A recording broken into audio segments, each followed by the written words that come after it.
Very good morning, it's Jim from Mathstyle.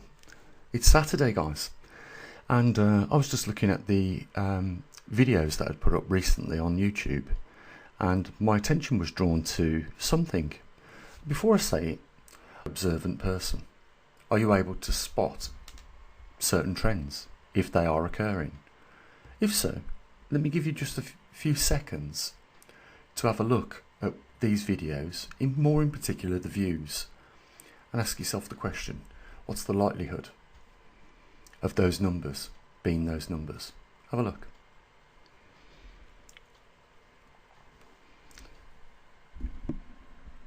Did you see it? So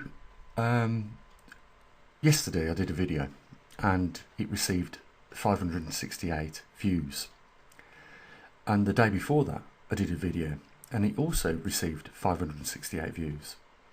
And 3 days ago I did a video and that received 911 views. The day before that, 912 views. What are the chances? What are the chances of these numbers being the same? It's almost impossible. It's like me dropping 100 matches on the floor and it's saying, "Good morning, Jean," in English writing, in letters. It just don't happen. So what is it then that I talk about on this channel that is so offensive to YouTube that they have to, inflict the army of algorithms to make such mistakes like this, and reduce the traffic, not only to my videos, but also they unsub my subscribers. They fail to notify my subscribers that I've done a video. What is it that I'm doing on this channel that is so offensive that they would bring out all the tools that they have to do that? Not only that, they consistently refuse to let me monetize the videos. Not that that would make any difference nowadays, because they've restricted the amount of views, but nevertheless they do that. I am completely hated for some reason by YouTube, and this is completely blatantly obvious that there is an intervention on this channel because of, I'm merely talking about something that they don't like. What could that be? What is it that they find offensive? Is it because I'm educated? I've got a professional qualification? Is that what they don't like? They don't like credible people talking about certain subjects, like the economy, like the magnetic pole shift, like climate change. They don't like people like me actually picking up the equipment that is capable of measuring CO2 in the atmosphere and relaying it back to you and saying, look, this isn't a problem. If we look at commercial greenhouses, they actually pump up the levels of CO2 to around about 2,000 parts per million. And right now in your living room, you're probably looking at about 700 parts per million because of you exhaling carbon dioxide when you breathe out. If you go on a train, you're more likely to set the detector alarm off because that will creep up over 3,000, 4,000, 5,000 parts per million, because it's a closed environment with many people breathing out carbon dioxide. But do you pass out when you go on a train? Of course not. So the tolerance to CO2 is quite high, maybe 20, 40,000 parts per million, maybe more. But what they want you to believe is that when you go out into the outside world and you see 400 parts per million, that is toxic. That warrants them taking money out of your wallet and putting it into their pockets and their friends' pockets to spend on pretty much whatever they want, to create a bogus company that manufactures environmentally clean things and justifies, making a profit for those certain friends that have friends within governments around the world. That's how it works. But when you have someone like me who's credible, qualified in science, talk about, matters of, what's going on, how Donald Trump is swindling the world, and how all the other politicians are swindling the world. You know, and have you noticed something else? If you was able to spot the significant view numbers were matching each other coincidentally, when it may appear coincidentally, but this is not coincidental, it's synchronicity. There is obviously, you know, a drive to produce such figures. There is a cut-off point where they don't want the views going any higher, and the algorithms make mistakes by repeating the same thing. And that's why we see, you know, those videos with exactly the same numbers on them. What is Donald Trump doing wrong? Can you figure it out? Because it's not fair if I have to keep telling you what it is and explaining to you why it is. But it's obvious. He's failing to take account of the mistakes that have been done in the history of America, particularly in the last 20, 30 years. And what he's doing is he's blaming the whole world that it's their fault. They're the ones that have been ripping us off. It's their fault that we're so poor. It's their fault that we've got, you know, a national debt standing almost at 37 trillion. It's the rest of the world's fault because we've been ripped off, when clearly it wasn't nothing to do with the rest of the world. Because at any point in the last 30 years, there was something that was not being done fairly. It could have been corrected many times over. But why wasn't that the case? Because they wanted to keep spending. They wanted to keep putting money in their friends' pockets. That's the truth of the matter. And when they used up all the GDP that the government in America had raised throughout the year, it still wasn't enough. They wanted to continue spending, so they started borrowing. And that's how they've ended up with, you know, a debt of 37 trillion. It was nothing to do with the rest of the world. You know, this is the first thing that barefaced lawyers do when they're accused of something. They try and pass the buck on to somebody else. You have experience in this in your life of knowing people that have done this. You know how they behave. If they're at fault, they blame somebody else for their fault. It's very rare that you get somebody say, yes, it's my fault. This is why the situation is why it is. Because they can get away with it. It's corruption. You know, Barack Obama made mistakes, Bill Clinton made mistakes, Joe Biden made mistakes. You know, Donald Trump has made mistakes. But what Donald Trump is doing is what he realised was the way to get people to support you is first of all do something different. Whereas none of the other world leaders started to point their fingers at other world leaders and say that was your fault that we're in debt. Well, I'll tell you now, it weren't David Cameron and it weren't Sir Keir Starmer and it wasn't Richie Sunak that was spending on the American credit card. It was the politicians and the previous prime ministers and the previous presidents and the ones that's in power right now that was doing it. It had nothing to do with the rest of the world. But Donald Trump has managed to gain support by doing that. You know what the American people were fed up with? The fact that the jobs were leaving the country. And this has been a trend for 2 decades, 20 years at least. And the reason why that is because the governments failed to govern. The presidents failed to stop companies sending their factories over to China and other Far Eastern countries so that they could maximise profit. That's why they did it, because the labour was cheaper. And nothing's changed about that today, other than the fact that Donald Trump is trying to win familiarity and, you know, people's support by blaming other people for these problems. But it was the manufacturers in America that said, we can make twice the amount of profits if we move our facilities and our factory to China and exploit the cheap wage. Now this is coming round in a big full circle for people in China, because what they've realised now is the American trade has been shut off. That's why over 80,000 businesses have gone bankrupt. That's why millions and millions of people now haven't got a job in China. And where was these bright sparks, these owners of these Chinese companies, moving their companies to? Vietnam, the Philippines, India. And you know what? All those other countries now have had tariffs put on them as well, so it stops them.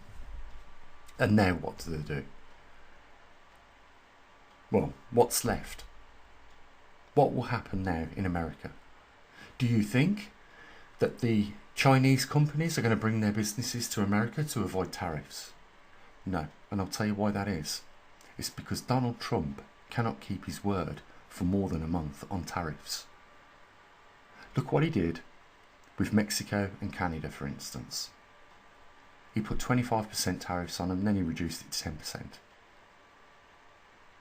Now, will that 10% stay at 10% for the next 3 years? Because if you're thinking about moving a car manufacturing plant to America, the first thing you want is stability.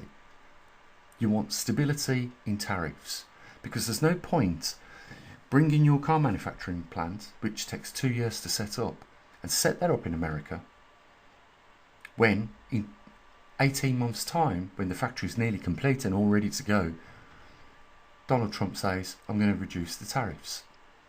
Because guess what? You'd have been better off staying in the original country, not exporting to America for those 18 months, and you would have still been making a profit, and guess what? You'd have been where you would have been right then. But it would have been a waste of money to set up a car manufacturing plant in America only for Donald Trump to say, I'm reducing the tariffs now, because it's not working. This is an experiment that Donald Trump is doing, and it just isn't working. It isn't working short term, and it certainly isn't going to work long term, because you know what? These people are very shrewd that have these factories. They are billionaires, and they know how to protect their assets.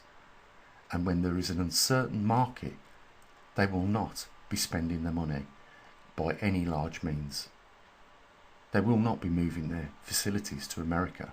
Only an idiot would do that, because Donald Trump could change the tariffs at any point in the near future, as he has done in a short space of time. He's already showed what he's capable of doing, and no businessman will invest their money into America because of that reason alone. It is too dangerous, too risky, and will possibly lead to the likelihood of costing money before a single thing has been manufactured. That's the bottom end of the truth. You know, you don't have to take my word for it. You know, I do like to consider myself, you know, a relatively intelligent person. And by all means, not an economist, but I do spend a lot of my time listening to professionals who are top economists, and they know what they're talking about, and they're saying the same thing. Jeff Sachs, listen to what he says. Richard Wolff, listen to what he says. If you want to get a grip on the truth, and you're prepared to accept the truth, because that's the big thing as well here. You know what? If you're a drug addict and you want to stop, the first thing you have to do is admit you're a drug addict. If you're an alcoholic and you want to stop, the first thing you have to do is admit that you are an alcoholic. Addressing the problem to start with is the beginnings of changing things for the better. So unless you are prepared to admit that there's something wrong with this current administration, and I'll just give you, if you're finding it very difficult, well then, here's a few other things. You know, at the moment, and for the last 3-4 years now, I think we're going into the 4th year of the Ukraine and Russia war. It was started clearly by Russia crossing over the border and attacking Ukrainian soldiers. It was the Russians that started that war. It was the Russians that started it, not just in the 2020s, or 2021 or 2022. It was started in 2014 when Russia annexed Crimea. It was Russia that did that. It wasn't Ukraine that did that. But my point is this: it was wrong what Russia did, and what more so Putin did, the dictator that has been in power for over 30 years in a country, and nobody has managed to re-elect another Putin, because he won't let them. Because what happens is they fly out of high-story building windows accidentally, or they get poisoned, or they meet a miserable end at some point. So we know that their system is wrong. We know that there's very little democracy in that country, and it is a communist country, just like China. But the point is this: Donald Trump has tried to do the exact same thing with Canada. He wants to make it the 51st state, and he's not joking about. He actually is serious. He also wants to take, if necessarily, by force using the military, Greenland. You know, he's claimed that he's taken back the Panama Canal after giving it to Panama. And here's the thing about ownership. When you relinquish your ownership to somebody, then it is gone. You no longer own it. And whatever that person wants to do with that item or object, or even, let's say in this case, the Panama Canal, it is theirs to do with what they want. Because legally you give it away and you relinquished your rights upon that. So now Donald Trump wants to take back the Panama Canal. He claims that he's done it. You know, he's changed names on the mapping system of the world. He's changed the Gulf of Mexico to the Gulf of America. This is very different behaviour to the presidents that we've seen in the United States before. And this was the very reason why he was elected this time round, because the people were sick and tired of nothing ever getting changed when the promise was made it will get better by all the previous presidents in that country. Nothing ever changed. Just like in the UK, nothing ever changed in the 30 years that I've been observing politics in this country. They all say the same thing. But you know what I've worked out? It's very strange that their manifestos, their promises before they get elected, that they make to the general public, there is no legal binding that they should keep those manifestos. None whatsoever. So what that means is as soon as they become in power, they get the position of Prime Minister or President, they can do what the hell they want. Now Donald Trump knows that he's not supported by senators, the House of Representatives, and etc, etc. And that's why he has to keep producing executive orders. That's why he announced a state of emergency from the moment he moved into the White House. Because under an emergency he can write these executive orders out as and when he wants. Now people said to me in the comment section that the food is actually dropping in America, the food prices. That the fuel at the pump is cheaper now than it ever has been.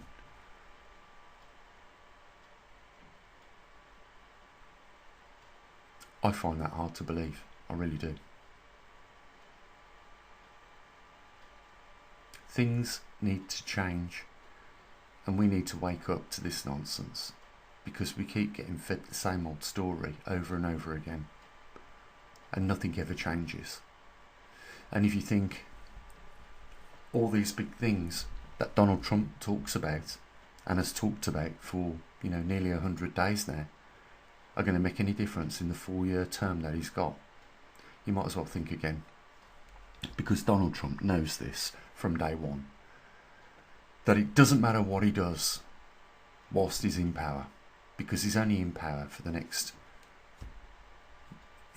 3 years, 4 years, and then somebody else will come in with more promises like they have done before, and nothing will change then.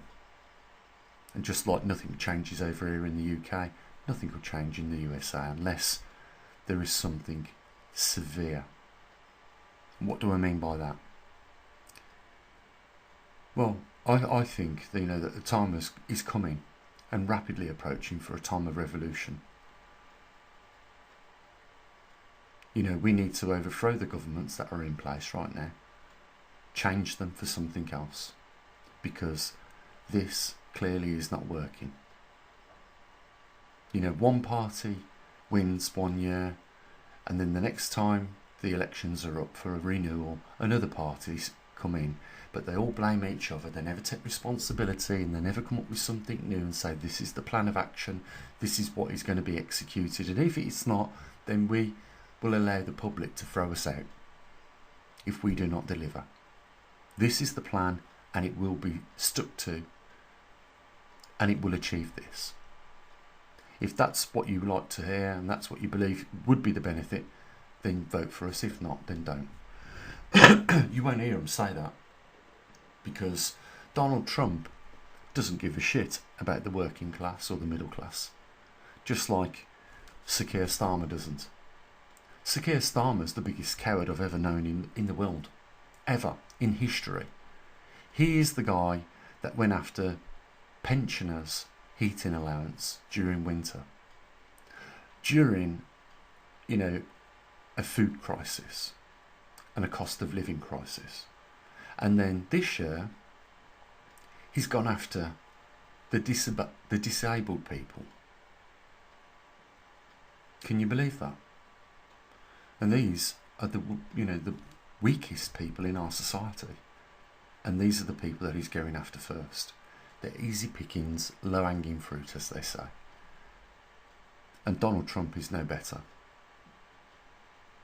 Rather than take responsibility and address the nation of the situation, because no one said nothing about the collapsing empire in America. No one's even mentioned that from any of the politicians that are over there. No one said it about the UK either. No one said that the economy is collapsing. It never recovered from 2009 or 2008. No one said a word about it. Why won't they tell the truth? It's probably the same reason why, this channel is so manipulated as it is. Because some of the things that are discussed might not just be bubbles and wind and vibrations of noise. They might actually be accurate. And there might be some truth to some of these things that I talk about.